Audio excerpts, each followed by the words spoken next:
Good morning students. आज हम चालू करेंगे chapter number 11 hire purchase and instalment.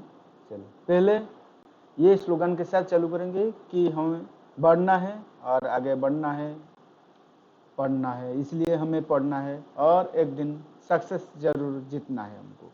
चलो शुरू करते हैं हायर परचेज।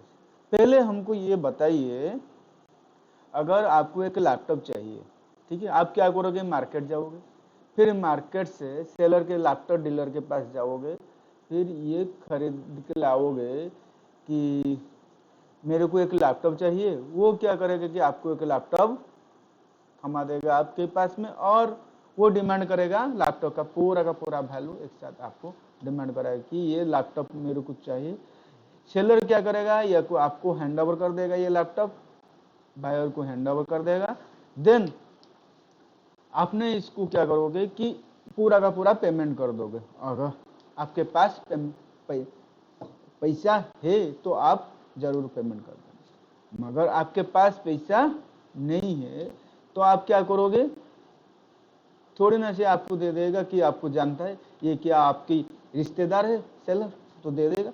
अगर रिश्तेदार होता है तो जान पहचान होता है तो फिर वो क्या करेगा कि ठीक है भाई, हमारे तो आपके साथ लेन देन चलता है, तो ठीक है आप गुड्स ले जाइए, फिर हमें आप कुछ दिनों के बाद पेमेंट कर देना। मैं आपके क्रेडिट, जो इसको हम बोलते हैं कि क्रेडिट सेल, हम एक बोलते हैं कि क्या सेल, जो इमीडिएट आपको पेमेंट कर देना चाहिए।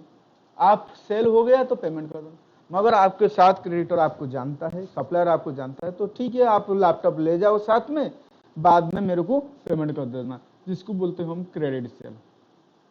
मगर ये जो क्रेडिट सेल है, तो ये क्रेडिट सेल कुछ दिनों तक नहीं कि आप 1 साल 2 साल के बाद पेमेंट करो, ऐसे नहीं होगा। कुछ दिनों तक ये सिर्फ आपका पेमेंट को डेफर कर सकता है। मगर मेरे पास इतना इनकम नहीं कि मैं एक साथ इधर इस टाइम पे और कुछ 2-4 दिन के बाद या 1 महीना, ज्यादा से ज्यादा 2-3 महीना के बाद, मैक्सिमम ज्यादा 2-3 महीने के बाद हो सकता है कुछ इंटरेस्ट उसमें भी वो सेलर जोड़ सकता है। मगर मेरे पास इतना नहीं है कि अमाउंट जो मैं बेयर कर सकता हूँ एक साथ या 3 महीने के अंदर अंदर मैं पूरा पेमेंट कर देता हूँ। मैं सोचा अच्छा मेरे को तो लैपटॉप भी जरूर है, मगर अभी चाहिए लैपटॉप, नहीं तो मैं पैसा एक मिलाकर पैसा को, एक अमाउंट को मिलाकर नहीं खरीद सकता हो 3 महीने का कहीं बिल, क्योंकि मेरे पास लैपटॉप अभी के लिए चाहिए। तो बायर क्या करता है? परेशान हो जाता है। फिर सेलर का भी प्रॉब्लम होता है कि अगर वो क्या करता है कि ये सेलर ने क्या बता रहा था कि सेलर बताया कि मेरे पास अगर ऐसे कुछ ऑप्शन होगा कि इंस्टॉलमेंट में कुछ ऐसे कुछ के बायर से निकल के आता हूँ तो मेरा भी सेल वो बढ़ जाता है, सेल भी हो जाएगा, वो उसका बायर का भी रिक्वायरमेंट फुलफिल हो जाएगा। मगर मैं सेलर बायर को दूंगा कैसे अगर वो पहचान का नहीं है? अगर बंदा आज मैं दे देता हूँ, थोड़ी देर बाद पेमेंट लूंगा, अगर वो चला जाता है, जान पहचान का तो कोई नहीं है मेरे को, कैसे वो फिर वो सेलर का भरोसा नहीं आता है किसके ऊपर? बायर के ऊपर। और बायर चाहता है कि मेरे को इस तरह का कि चाहिए कि एक कुछ करके मैं जितना कमाता हूँ उसमें कुछ अमाउंट यहाँ हर महीना या हर साल में कुछ दे के ये लैपटॉप आज मैं खरीद लूँ, मगर पेमेंट कुछ महीने, एक 10-15 महीना में अंदर में कुछ पार्ट कर चुका दूंगा। मगर ये सर्विस ना सेलर के पास, सेलर बायर के पास फेतु होता है या बायर सेलर के पास फेतु होता है। इसलिए ये क्या होता है कि इसमें प्रॉब्लम हो जाता है कि बायर चाहते हुए, सेलर चाहते हुए भी वो दे नहीं पाता है कि इंस्टॉलमेंट बेसिस में। इसी से हिसाब से और एक आ गया कि फाइनेंस कंपनी जो एक मीडिएटर के काम करता है, आपका सपोज आपको सपोज लैपटॉप चाहिए, तो आप क्या करते हो कि बायर के पास चला जाते हो। आपको मालूम होगा, अभी आपको सबको मालूम होगा, अगर क्रेडिट कार्ड मेरे पास है, आप स्टूडेंट हो, अच्छा क्रेडिट कार्ड में तो ऑनलाइन में कितने भी आप बाय कर रहे हो इंस्टॉलमेंट में, चलो ये मैं भर देते हैं, क्रेडिट कार्ड से बाय कर लेते हैं। ये वाला सिस्टम कहाँ से आया? यही है हायर परचेज और इंस्टॉलमेंट। अभी के लिए हम समझो कि हायर परचेज और इंस्टॉलमेंट एक ही है, फिर बाद में मैं डिफरेंशिएट करूंगा कि हायर परचेज क्या है, इंस्टॉलमेंट है। तो आप जो क्रेडिट कार्ड स्वैप करके ईएमआई से खरीदते हो ऑनलाइन शॉपिंग से, फ्लिपकार्ट या अमेजन से, वो भी तो एक टाइप का ही पार्ट पेमेंट हो गया ना।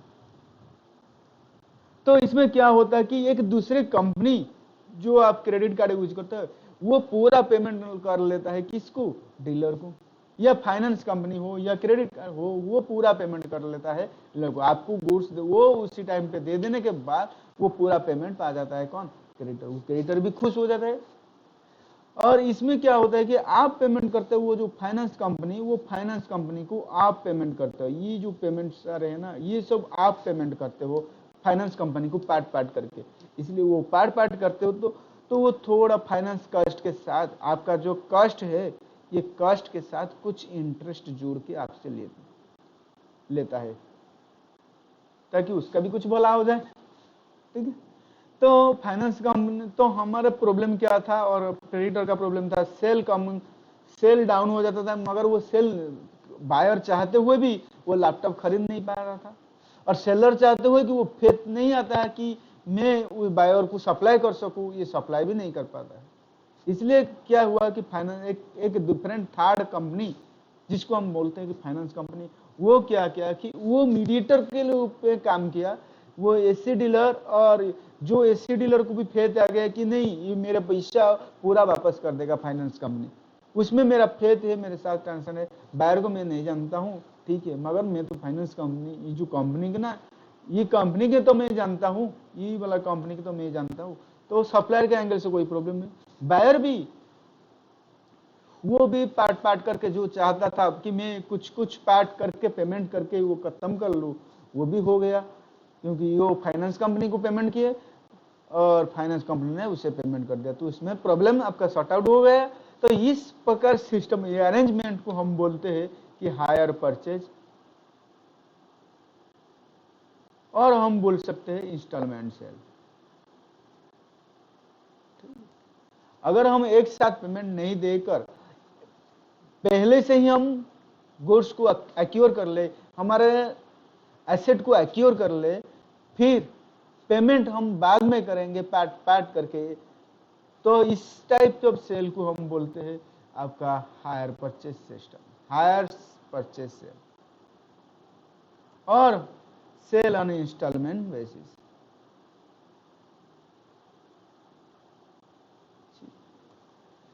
अभी के लिए तो ये समझाना है। देन अभी चलते हैं कि हायर परचेज इंस्टॉलमेंट क्या एक है या अलग है। अभी देखते हैं कि हायर परचेज और इंस्टॉलमेंट क्या एक या अलग है, इसके हिसाब से हम डिफरेंशिएट करते हैं। पहले हम टाइटल के ऊपर आते हैं। ठीक है, टाइटल पर आप अगर हायर परचेज के सिस्टम से खरीदोगे तो फाइनल और लास्ट पेमेंट जब दोगे ना, गुड्स तो आपको पोजीशन वो इमीडिएट दे देगा कि अगर हायर परचेज एग्रीमेंट में आपने एंटर किए तो इमीडिएट आपको लैपटॉप मिल जाएगा, मगर आपका ओनरशिप तभी ट्रांसफर होगा जब आप लास्ट पेमेंट कर दोगे, तब तक के लिए नहीं आपको ट्रांसफर होगा। मगर इंस्टॉलमेंट सेल में आप इमीडिएट ट्रांसफर हो जाता है। अभी खरीद ले तो आपका प्रोडक्ट आपकी ही हो गई, मगर पेमेंट बाद में आप पार्ट पार्ट में कर सकते हो। ये एक्ट गवर्निंग करता है हायर परचेज को, hire purchase act 1972 and sale of goods act 1930 cover करते हैं इंस्टॉलमेंट सेल्स को। और आप यहाँ पे कॉन्ट्रैक्ट आपका हायर परचेज सिस्टम पे contract of hiring, agreement of hiring बनता है, यहाँ पे एग्रीमेंट ऑफ सेल बनता है। ठीक है, अभी रेस्पॉन्सिबिलिटी किसके पास है? अगर आपके पास हायर परचेज में आपके पास ओनरशिप ट्रांसफर नहीं हुआ था तो इसलिए रेस्पॉन्सिबिलिटी ही हायर परचेजर के पास ही नहीं होगा। अगर ओनरशिप आपके पास नहीं है तो आपके पास रेस्पॉन्सिबिलिटी क्यों आएगा? मगर आपके इंस्टॉलमेंट सेल में सिस्टम में आपके पास ओनरशिप इमीडिएट ट्रांसफर हो गया था, इसलिए buyer is the sole responsibility for the risk of loss of goods because the ownership belongs to the owner. Parties involved in hire purchase system में हम एक हायर परचेजर होता है, हायर वेंडर होता है, और हायर परचेजर और कोई नहीं, जिसे परचेज जो परचेज करता है उसे हम हायर परचेज करते हैं बोलते हैं या बायर बोलते हैं, और जो सेलर है उसको हम हायर वेंडर बोलते हैं। और इंस्टॉलमेंट सेल में नॉर्मली जो बायर सेलर का हम जो यूज करते हैं नाम ना, उसी नाम से ही नाम देते हैं कि buyer and seller. Right of repossession, seller में take the position of if hirer purchaser if default to payment then seller may take over the goods but take over the position from purchaser। मगर आपके instalment system में seller has no right, he can sue only on default of the payment. जितना amount का default है उससे वापस लेने के लिए वो केस कर सकता है, मगर आपको गुड्स को टेक ओवर नहीं कर सकता है, बाय रिपोजिशन नहीं कर सकता है।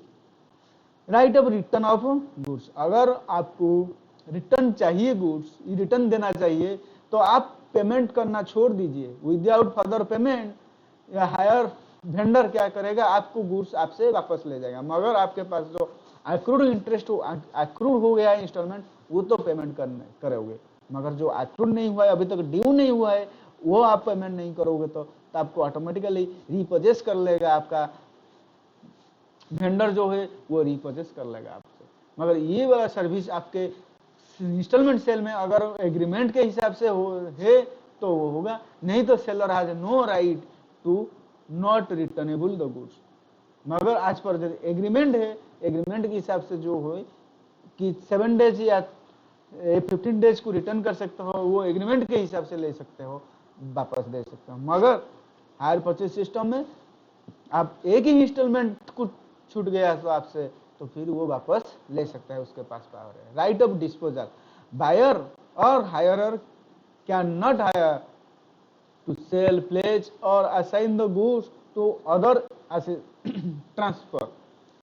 तो बायर हैज नो राइट और हायर, और बोल सकते हैं hire purchaser has no right to sell because he has no right, no title on him. इस गुड्स के ऊपर उसके पास राइट नहीं है, तो वो दूसरे को ट्रांसफर कैसे करेगा? वो ट्रांसफर बिल्कुल नहीं कर सकता।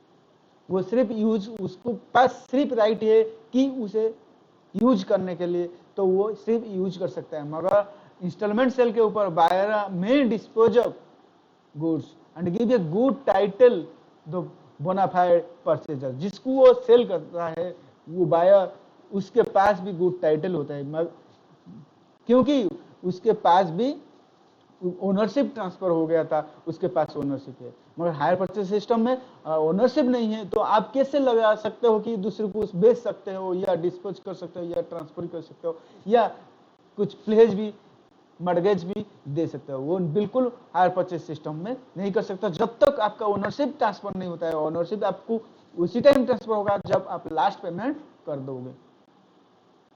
Payment of component of payment, आपका अगर पेमेंट करोगे दोनों में भी कुछ एडिशनल चार्ज देना पड़ेगा। अगर डायरेक्ट परचेज करते हो यहाँ पे तो कुछ मिल जाएगा, मगर आपको बाद में परचेज कर पेमेंट कर रहे हो, अभी के लिए गुड्स लेके बाद में परचेज कर लो, इसलिए तो कुछ एडिशनल चार्जेस में लगाएंगे, जिसको हम हायर परचेज सिस्टम में बोलते हैं कि ये सिस्टम आपका है हायर परचेज सिस्टम में बोलते हैं इसे क्या बोलते हैं कि हायर चार्जेस। इसी तरह कैश सिस्टम पे हम बोलते हैं उसको इंटरेस्ट। अगर इंस्टॉलमेंट सिस्टम में वो एडिशनल चार्जेस को हम इंटरेस्ट के नाम पे बुलाते हैं, और हायर चार्जेस सिस्टम पे हम हायर चार्जेस के हिसाब से बुलाते हैं। ठीक है, तो क्यों चाहिए चार्जेस? देखिए, बायर ने क्या किया कि सेलर ने एक अरेंजमेंट किया है हायर परचेज सिस्टम के एग्रीमेंट के हिसाब से कि मैं आपको दे दूंगा, मगर वापस पेमेंट हमको मैं पार्ट करके इंस्टॉलमेंट बेसिस में लूंगा। अगर चाहे फाइनेंस कंपनी इन्वॉल्व हो सकता है या फिर नहीं भी हो सकता है, मगर मैं पेमेंट आपको सिर्फ इंस्टॉलमेंट में लूंगा। इसलिए अगर मैं इस तरह का एक ट्रांजैक्शन ऐसे ही कर देता हूं, तो मेरे को लैपटॉप चाहिए था, ठीक है, मेरे पास पेमेंट नहीं था, तो मैंने किया क्या, लोन लिया, ठीक है, बैंक से लोन लिया पेमेंट के लिए। अगर बैंक को लोन मांगोगे कि आपके पास लैपटॉप के लिए खरीदने के लिए पैसा नहीं है, मेरे को पैसा दीजिए, लैपटॉप खरीदूंगा, फिर उसके साथ काम करूंगा, काम करने के बाद जो इनकम करूंगा मैं आपसे सोचूंगा, बिल्कुल वो नहीं देगा बैंक तो आजकल जो लोन देता है, लोन सिर्फ उन लोग को देता है जिसके पास सिर्फ तो आपके पास बैंक क्या करेगा, बैंक तो थोड़ी ना लोन देगा। मगर ये सिस्टम पे आप क्या करते हो, लोन तो लाते तो बैंक से, तो बैंक को जो पेमेंट करेंगे तब के लिए तो आप कुछ इंटरेस्ट बैंक को देते हो। तो आप बैंक से पैसा ले आके, बैंक से पैसा ला के फिर क्या करते हो, बैंक से पैसा लाते हो, फिर बैंक से पैसा हमको दे के आप सेलर को दे के लैपटॉप खरीद लेते हो। अगर ये सिस्टम बैंक को नहीं इन्वॉल्व करके हम भी अरेंजमेंट कर सकते हैं, जिस सिस्टम को हम हायर परचेज और इंस्टॉलमेंट बेसिस बोलते हैं। मगर इसके लिए तो बैंक भी लोन कुछ एडिशनल चार्जेस लेता है, तो इसलिए हम भी कुछ एडिशनल चार्ज करेंगे। अगर हायर परचेज सिस्टम है तो हायर चार्जेस बोलेंगे उसे, अगर इंस्टॉलमेंट में है तो इंस्टॉलमेंट में। अभी के लिए आपको इंटरेस्ट, हायर परचेज और इंस्टॉलमेंट सिस्टम को डिफरेंशिएट समझ में आ गया। अगर ओनरशिप आता है पहले से ट्रांसफर हो जाता है, आपके एग्रीमेंट के हिसाब से ये पता चल जाएगा कि आपके वो हायर परचेज सिस्टम है या इंस्टॉलमेंट बेसिस में है। मगर अकाउंटिंग दोनों के लिए सेम है, अकाउंट में कोई फर्क नहीं है, सिर्फ आपका ओनरशिप ट्रांसफर में और एक डिस्पोजल राइट में थोड़ी फर्क है। रीपर्चेस, यहाँ पे हायर परचेज को आपको ओनरशिप ट्रांसफर नहीं होता है, रीपर्चेस कर सकते हो, और कहाँ पे इससे ट्रांसफर नहीं कर सकते हो। मगर यहाँ पे इंस्टॉलमेंट बेसिस पे आप ये सब काम कर सकते हो, मगर गुड्स आपका इसका ठीक अपोजिट कर सकते हो, जिसको हमने देखा है। ठीक है, अभी के लिए चलते हैं कुछ डेफिनेशन के ऊपर। हायर परचेज सिस्टम आपका क्या होता है? हायर परचेज सिस्टम आपकी हायर परचेज में एक ऑप्शन देता है to acquire the goods delivered to him, is a contract of bailment, coupled with an option to the hirer to acquire the goods delivered to him। जो option देता है कि hirer को, एक परचेजर को, to acquire the goods at the time of delivery. Hire vendor merely passed with the possession but not the ownership, title transferred to on his last installment or complying with the some condition stipulated in the contract। इसमें क्या हुआ कि एक contract, एक bailment type का एक contract हो गया, जिसमें कॉन्ट्रैक्ट, एक बेलमेंट टाइप का कॉन्ट्रैक्ट हो गया, और इसमें क्या करते हैं, आप ट्रांसफर कर देते हो गुड्स, पोजीशन देते हो, राइट करने के यूज के लिए देते हो, मगर ओनरशिप ट्रांसफर होता है तभी जब आपका लास्ट इंस्टॉलमेंट पेमेंट हो जाता है। Higher vendor, normally higher vendor हम सेलर को बोलते हैं कि सेलर का नाम यहाँ इस सिस्टम में हम हायर वेंडर बोलते हैं। Who delivers the goods under higher purchase agreement is called higher vendor. ठीक है, तो अभी चलते हैं सेलर के।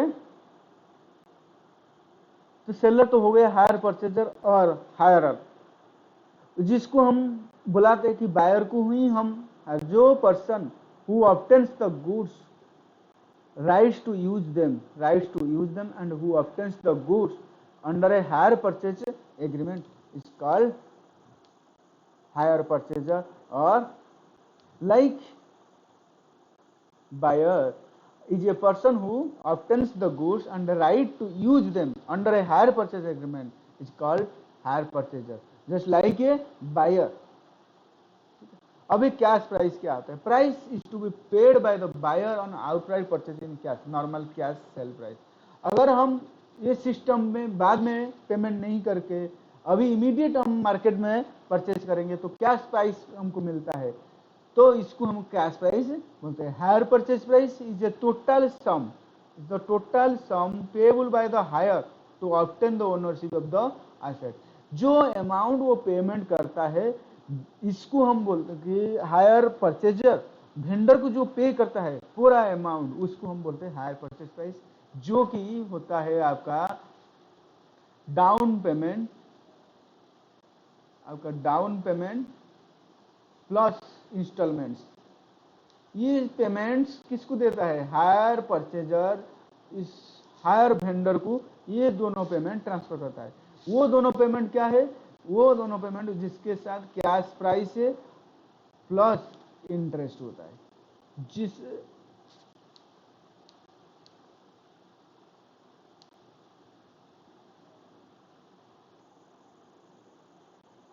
इंटरेस्ट, मतलब जितना कैश का प्राइस डायरेक्ट परचेज करने से जितना अमाउंट मिलेगा, फिर उसके साथ कुछ एडिशनल हमको देना पड़ता है। तो पूरा का पूरा पेमेंट को या पूरा का पूरा पेमेंट को हम बोलते हैं हायर परचेज प्राइस। या इसका भी अल्टरनेटिव ये भी एक है कि इसका ये दोनों सेम है। आपका डाउन पेमेंट और इंस्टॉलमेंट मिला देने से जितना अमाउंट आप पूरा पेमेंट करते हो वेंडर को, हम बोलते हैं कि कैश प्राइस। डाउन पेमेंट क्या है? Down payment initial payment is the initial payment made at the time of entering to the hire purchase agreement। जब हम एग्रीमेंट में ज्वाइन करेंगे तब कुछ पेमेंट देते हैं, तो उसको बोलते हैं कि डाउन पेमेंट। इमीडिएट पेमेंट कर देते हैं तो उसे बोलते हैं hire payment. Hire purchase instalment pay on a regular interval up to a certain period. एक सर्टन पीरियड तक एंड ए रेगुलर इंटरवल में कुछ पेमेंट हम करते हैं, कुछ अमाउंट का स्पेसिफाइड अमाउंट पेमेंट करते हैं, जिसको हम बोलते हैं हायर परचेज इंस्टॉलमेंट। ठीक है, अभी के थोड़ा अकाउंटिंग ट्रीटमेंट पर आते हैं। अभी परचेजर के अकाउंटिंग ट्रीटमेंट करते हैं, फिर उसके बाद क्या मेथड फॉलो करते हैं कि एक मेथड ही लिखते हैं या 2-4 मेथड है। कैश प्राइस मेथड, एक होता है कैश प्राइस मेथड, एक होता है इंटरेस्ट सस्पेंस मेथड।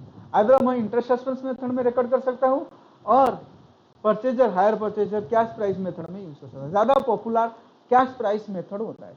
इस तरह कैश प्राइस का मेथड ठीक अपोजिट वेंडर के लिए होता है सेल्स मेथड, जिसमें वेंडर ने हायर परचेजर को एज ए डेब्टर ट्रीट करता है।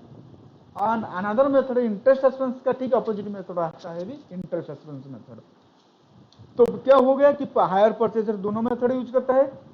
एक होता है आपका cash price method, second one is the interest suspense method. And vendor भी दो मेथड यूज करता है, एक होता है सेल्स मेथड, दूसरा होता है आपका इंटरेस्ट सस्पेंस मेथड। अभी चलते हैं कि परचेजर के साइड पे कैश प्राइस मेथड और इंटरेस्ट सस्पेंस मेथड में देखते हैं, फिर उसके बाद वेंडर के पास हम चलेंगे। When at the time of entering an agreement, तो क्या करेगा, तब के लिए वो एसेट बुक करेगा कि जो मैंने एसेट परचेज किया है वो एसेट को मैं कितने रुपए से पूरा कैश प्राइस जितना है कि इमीडिएट परचेज करने से कैश मार्केट से मेरे को जितना पे करना पड़ेगा वही सिर्फ हम क्या करेंगे, बुक करेंगे एज एसेट। बैलेंस जो एडिशनल चार्जेस हुआ वो एडिशनल चार्जेस को हम इंटरेस्ट की तरह ट्रीट करेंगे। ठीक है, अभी अगर हमें एसेट परचेज करना है डायरेक्ट मार्केट से, हम क्या एंट्री करेंगे कि asset account debited to supplier account. ठीक, like asset purchase here also asset account debited to supplier के जगह हम हायर वेंडर का नाम यूज करेंगे। और इसे किस अमाउंट में बुक करेंगे, फुल कैश प्राइस, जितना हमारा कैश प्राइस डायरेक्ट सेल का प्राइस होता है इसी अमाउंट से हम बुक करेंगे। अभी अगर हमें इंटरेस्ट सस्पेंस मेथड यूज करेंगे तो पूरा का जो इंटरेस्ट एडिशनल चार्जेस लेता है उससे हम क्या करेंगे, रिजर्व कर लेंगे पहले। तो एसेट अकाउंट डेबिटेड जो फुल कैश प्राइस का होता है, देन हायर परचेज का interest suspense account debited to hire vendor. तो हायर वेंडर को कितना देना है, हायर वेंडर को जो कैश प्राइस है वो देना है और इंटरेस्ट देना है, वो दोनों मिला के हायर वेंडर को हम क्रेडिट कर लेंगे।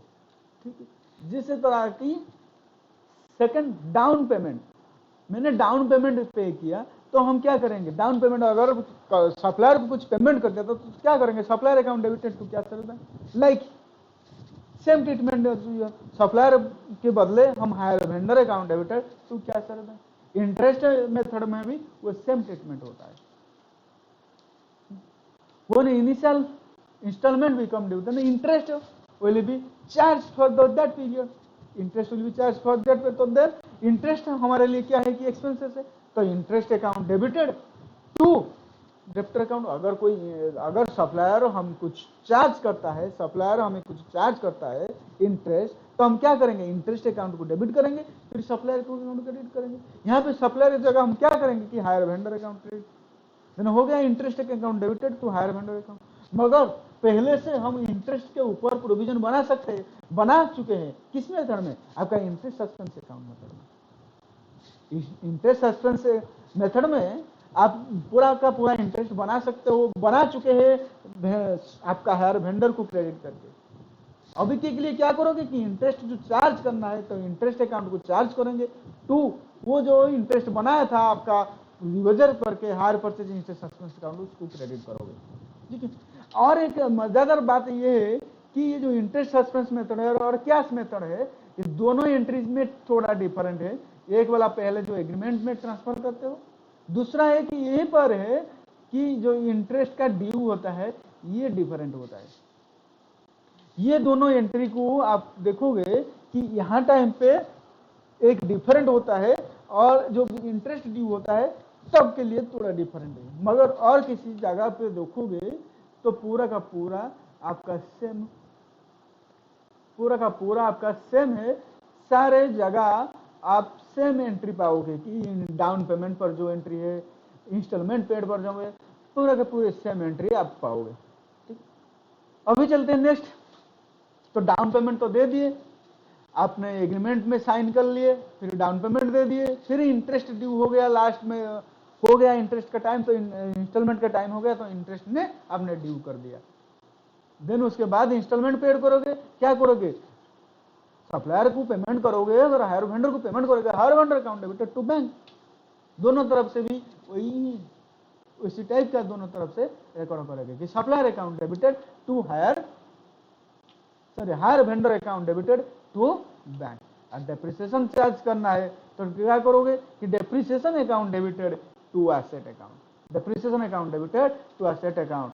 एसेट घटेगा और डेप्रिसिएशन चार्ज करोगे एसेट को घटा के, क्योंकि आपने डेप्रिसिएशन को एसेट को यूज किया है। अगर ओनरशिप आपके पास नहीं है फिर क्या हुआ? आप तो एसेट को यूज कर रहे हैं ना। ओनरशिप जब लास्ट पेमेंट कर दोगे तब आपके पास ओनरशिप आ जाएगा, तब आप डेप्रिसिएशन चार्ज करोगे। तो बाकी जो पीरियड आप पहले से जो यूज कर रहे हैं उसके बारे में क्या, उसमें उस पीरियड को भी तो डेप्रिसिएशन चार्ज करना था। अभी के लिए तो ओनरशिप नहीं है मगर बाद में तो आ सकता है। अभी के लिए तो हम बेनिफिशियरी ओनर है, तो इसलिए हमको डेप्रिसिएशन पहले से ही चार्ज करना चाहिए कि depreciation account debited to asset account. Then transfer कर देंगे क्या जो एक्सपेंसेस अकर किया था, इंटरेस्ट और डेप्रिसिएशन दोनों को ट्रांसफर कर देंगे पीएल को। तो क्या करेंगे? PL account debited to interest and to depreciation. ठीक है। अभी ये तो आपका परचेजर के साइड में हो गया। अभी हम देखते हैं सप्लाई कर सब वेंडर के एंगल से कि वेंडर क्या करता है इस टाइम पे। अगर वेंडर ने, वो वेंडर भी दोनों मेथड फॉलो करता है, आपका इंटरेस्ट सस्पेंस मेथड फॉलो करता है और एक जो कैश मेथड जो परचेज हायर परचेजर ने फॉलो किया था उसके ठीक अपोजिट सेल्स मेथड फॉलो कराता है फॉलो, और एक इंटरेस्ट सस्पेंस मेथड के बदले वो भी इंटरेस्ट सस्पेंस मेथड फॉलो करता है। Then when goods are sold तो वो क्या एंट्री करेगा? नॉर्मली सेल के टाइम पे क्या एंट्री करते हो कि सेल अकाउंट को क्रेडिट करते हो, डेप्टर अकाउंट को डेबिट करते हो। यहाँ पे डेप्टर की जगह हायर परचेजर हो गया, तो hire purchaser account debited to hire sales. फिर इंटरेस्ट सस्पेंस में क्या करोगे? वही बात, पूरा इंटरेस्ट आपको पहले ही से बुक कर देना चाहिए और किसको चार्ज कर देना चाहिए कि हायर परचेजर के ऊपर चार्ज कर देना। तो हायर परचेज को फुल अमाउंट से आपको क्या करना है? फुल अमाउंट से चार्ज कर देना, हायर परचेजर को फुल अमाउंट से चार्ज कर देना, हायर परचेज को फुल अमाउंट। फिर जितना आपका सेल अमाउंट है, कैश प्राइस से सेल करोगे, जितना कैश प्राइस है आप उसको सेल को डाल दोगे, जितना इंटरेस्ट का अमाउंट है टोटल इंटरेस्ट सस्पेंस अकाउंट में डाल के रखोगे। फिर बाद में जब ड्यू होता है ना तब यहाँ से घटा के आप इंटरेस्ट को चार्ज करोगे, इंटरेस्ट में इनकम में दिखाओगे। ठीक है। अभी डाउन पेमेंट रिसीव किए तो क्या एंट्री करोगे कि डाउन पेमेंट से आपको बैलेंस बैंक में बैलेंस आएगा। ठीक है, बैंक में बैलेंस आएगा तो bank account debited to hire purchaser account, same interest suspense account. यहाँ पे भी वो समझो वो दोनों एंट्री में ही चेंज है सिर्फ, एक तो आपका एग्रीमेंट के टाइम, सेल के टाइम, दूसरे के इंटरेस्ट ड्यू के टाइम, क्योंकि इंटरेस्ट और ड्यू हम पूरा का पूरा नहीं करेंगे, क्योंकि उन्होंने इंटरेस्ट चार्ज करके रखा है पहले से, डेप्टर को चार्ज कर दिया है, तो इसलिए डेप्टर को चार्ज नहीं करेंगे। यहाँ पे डेप्टर को चार्ज होता है मगर यहाँ पे डेप्टर को चार्ज नहीं करेंगे, इसलिए इंटरेस्ट सस्पेंस से हम घटाएंगे, इंटरेस्ट इनकम बुक करेंगे। अभी डाउन पेमेंट तो हो गया, अभी देखते हैं कि इंस्टॉलमेंट भी कम ड्यू हो गया, तो पहले हम इंटरेस्ट को प्रोविजन करेंगे। इंटरेस्ट प्रोविजन के लिए sundry debtor account debited to interest करते हैं, तो यहाँ पे सन्डे डेप्टर की जगह hire purchaser account debited to interest account.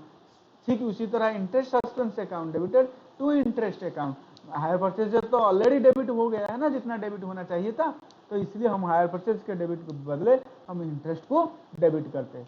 फिर आ गया इंटरेस्ट इंस्टॉलमेंट जब रिसीव करोगे तो बैंक अकाउंट को डेबिट करेगा, ऑब्वियसली डेप्टर से पैसा रिसीव हुआ तो डेप्टर को क्रेडिट करोगे। यहाँ पे डेप्टर की जगह हायर परचेज को आपने क्रेडिट करके रखा है।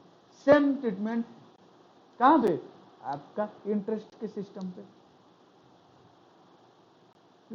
अगर डेप्रिसिएशन, अभी डेप्रिसिएशन तो कौन चार्ज करता है, डेप्रिसिएशन चार्ज करेगा आपका हायर परचेजर, क्योंकि वो बेनिफिशियरी यूज होता है, वो बेनिफिशियरी यूजर होता है और वो उसके पास राइट है यूज करने के लिए, जो राइट होता है और ओनरशिप उसको ही ट्रांसफर होना है। तो इसलिए हमारे पास जो एसेट हमने यूज नहीं किया है तो उसका डेप्रिसिएशन भी उसको मिलना चाहिए, किसको, हायर परचेजर को। तो इसलिए हमारे डेप्रिसिएशन के लिए कुछ ट्रीटमेंट हम नहीं करेंगे। फिर इंटरेस्ट अकाउंट जो हम चार्ज किए थे, इनकम बुक किए थे, उससे तो ट्रांसफर करना चाहिए, किसके ऊपर, पीएल के ऊपर चार्ज करना चाहिए। तो पीएल को क्रेडिट करेंगे, इंटरेस्ट इनकम को डेबिट करेंगे, दोनों तरफ से इस सिस्टम नहीं करेंगे। नेक्स्ट, आप जो सेल किए थे ना हायर परचेज सिस्टम में, हायर परचेज सेल अकाउंट क्या किया था, जो पहले हायर परचेज सेल अकाउंट को क्रेडिट किए थे और हायर परचेज सन्डे डेप्टर को डेबिट किए थे। ये जो सेल अकाउंट होता है ना, ये सेल अकाउंट आप क्या करोगे, ट्रांसफर कर दोगे, किसको, ट्रेडिंग अकाउंट में ट्रांसफर। अगर आपका ट्रेडिंग अकाउंट क्या होता है कि ट्रेडिंग अकाउंट वेंडर बनाता है जो ट्रेडिंग अकाउंट, उसमें सेल जो नॉर्मल सेल होता है, सेल दिखा के रखता है, फिर उसके बाद जो हायर परचेज सेल होता है उसे नीचे दिखाता है कि मैंने नॉर्मल सेल इतना किया और हायर परचेज में सेल इतना किया, मेरा टोटल सेल्स इतना हो गया। ठीक है, तो इसी हिसाब से जो हायर परचेज सेल का आपको ना क्रेडिट किए थे पहले, उसे ट्रांसफर कर दोगे ट्रेडिंग अकाउंट पे। एंट्री क्या हो गया, hire purchase sales account debited to trading account. अभी चलते हैं कि हम डिस्क्लोज कैसे करेंगे, हम दिखाएंगे बुक्स में, कैसे दिखाएंगे, बैलेंस शीट पीएल में कैसे रिप्रेजेंट करेंगे। पहले हम वेंडर के ऊपर चलते हैं। वेंडर में दोनों मेथड है, एक cash price method, sorry hire purchaser के पास जाते हैं, हायर परचेजर के पास हम चलते हैं पहले। उसके पास दोनों मेथड है, एक कैश प्राइस मेथड और एक interest suspense method. Cash price method में हम क्या करेंगे कि एसेट तो हमको मिला, तो एसेट अकाउंट को हम एसेट साइड में दिखाएंगे, फिक्स्ड एसेट के अंदर asset on hire purchase, asset on hire purchase हम दिखाएंगे, एसेट ऑन हायर परचेज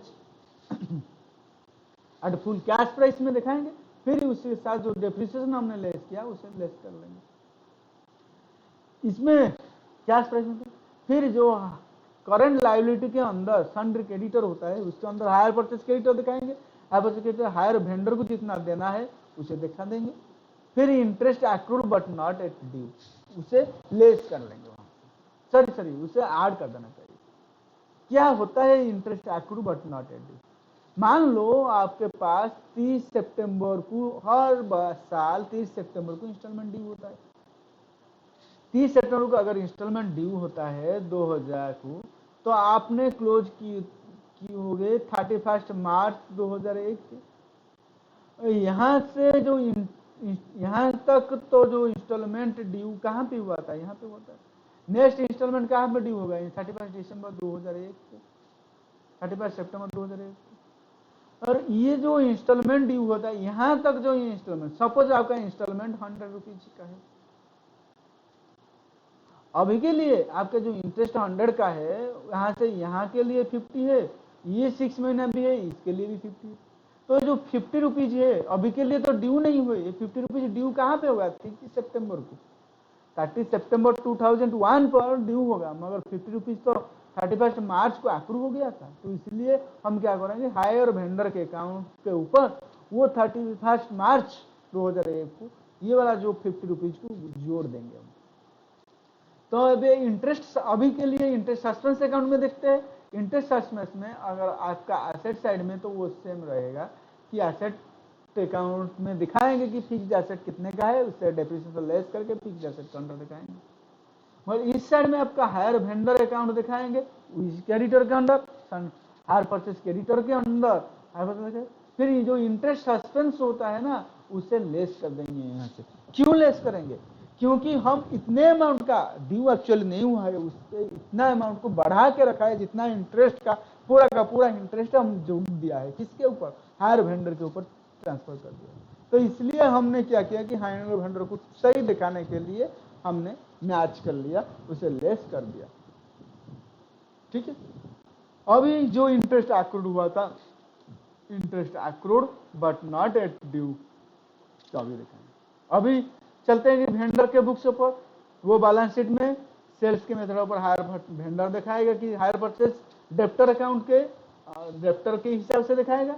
अगर कोई इंटरेस्ट सस्पेंस मेथड फॉलो किया है तो इंटरेस्ट के वजह से डेप्टर बढ़ के रखा है, तो बढ़ा के रखा है, तो इसलिए उसे घटा देगा कि hire purchase debtor account this much amount less interest suspense account of this much amount. ठीक है, अभी के लिए ये तो पूरा का पूरा थ्योरी पार्ट आपका हो गया। फिर हम क्या करेंगे कि एक डिफरेंट क्वेश्चंस के ऊपर काम करेंगे, सॉर्ट आउट करेंगे, फिर कैसे बनता है ये हम देखेंगे। तो उसे हम चालू करते हैं, इमीडिएट नेक्स्ट क्लास से हम यहाँ से शुरू करेंगे। अभी के लिए बाय बाय।